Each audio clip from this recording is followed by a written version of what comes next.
Hey guys, Peter Brown and Sean McKinnis here from PAX East 2014. One of the highlights of the show here is the Indie Mega Booth, where some of the greatest indie games that, frankly, I've ever seen are all on hand in one place. Yeah, there's a lot of really good stuff. Like, I think literally about 100 indie games are crammed into this small space, but if you navigate it successfully, you'll find some really cool stuff. Yeah. Starting with a little game called Hyper Light Drifter. Now, this is probably the one game that if you could pick a sort of like most talked about indie game of the show this year, it's probably going to be this one. It's at least the one whose line has swelled up the most. It's just gorgeous, visually stunning type of game where you don't really even need to play it to be floored by it. But if you do actually play it, what's it like? Oh, it's so easy to appreciate the movement of your character. So it's almost like a top-down action game, and essentially you're this little sprightly guy, and yes, he's a sprite, but he moves really fast, and he's got a few different abilities, and essentially you're facing off enemies. It sounds really generic, but really, you're allowed to, zip to and fro. It's a 2D game that's like top-down, but there's verticality involved somehow. They've worked that in there. And it's this really atmospheric world that you're battling in. There's no text, there's no dialogue, lots of atmosphere, and lots of really engaging action as well. Yeah, I mean, the developer made sure to point out that they're not trying to explain anything to you. You're just kind of in this crazy, gorgeous, ethereal world, and you're just navigating it and fighting enemies, really. I mean, it's a hack and slash game, right? Is that how you describe it? Yeah, but it feels really nice, and the world is really compelling because you're not really sure what's going on, but there's a lot of little visual cues to kind of lead you along the way. But of course, there are many other games, such as Roundabout. Roundabout, oh my god, Roundabout. So you didn't get a chance to play this one? No, but I've seen it before, and I have a really good understanding of what it is because I played a lot of Crazy Taxi. Yes. Yeah, so why don't you explain? Fortunately, I did get a chance to play this one, and Crazy Taxi is definitely the closest touchstone I would compare it to. It's basically like an absurdist magical realism 1970s Crazy Taxi. If the wheel was like stuck in one position for the entire time. So it's kind of like, it follows in the same line as a game like Surgeon Simulator, where it has an intentionally kind of like almost awkward kind of control scheme at its core, which is the fact that you are driving a big limousine that's always turning to the right. Yeah, so you're constantly just like driving in circles, trying not to hit other cars. Yeah, you're trying not to hit other cars, and it's an open world, so you're navigating through streets and side streets and alleys sometimes.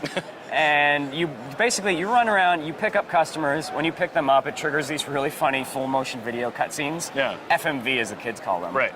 And it's really fun. Like the whole spinning mechanic is weird, really weird for like the first few minutes, but then you pick it up and you get used to it, and it's just a fun, crazy way of navigating an open world. So, fun is great. Yes. You know what else I love?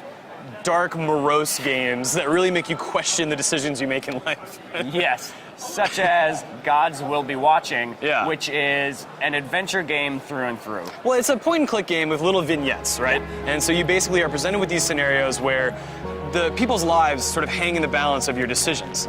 And it's not so much a binary system where you say, okay, you live and you die. You're basically trying to keep everyone alive, but you have the option to kill people if it'll benefit the group. Yes. So there are different like vignettes that are showing on different days. We both did the survival one. Yes. Right? Okay. Yeah. So basically, like in this case, you and a group of survivors are on this really harsh alien planet, and you're all just kind of hanging around the campfire, and you have really limited supplies.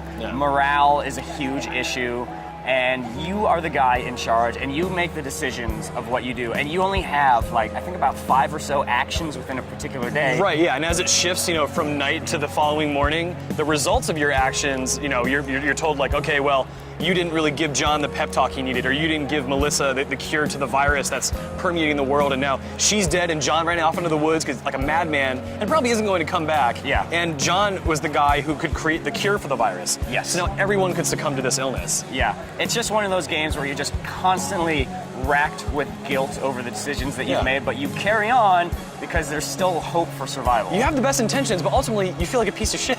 Yeah, exactly. And finally, another dark game that's not quite as morose, just dark in general, is a game called Below. Yeah. This is from Capybara Games.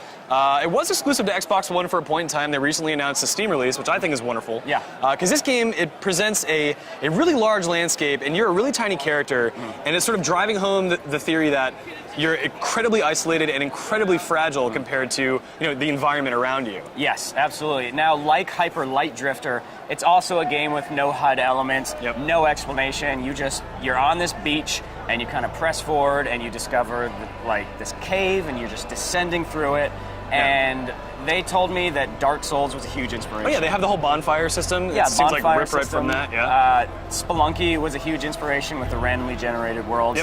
And it's tough as nails. It's really, really gorgeous. Yeah. It's just atmospheric. Yeah. So there you have it. That's a light sampling of some of there's so many more. Yeah, there's a whole lot more. And in fact, we're going to be covering them on GameSpot.com. Yeah, so pay attention to GameSpot.com. We've got a little PAX East banner up on the top. Click on that to find more coverage of indie games and great AAA stuff from the show floor. Once again, this is Sean McInnes and Peter Brown. Thanks for watching.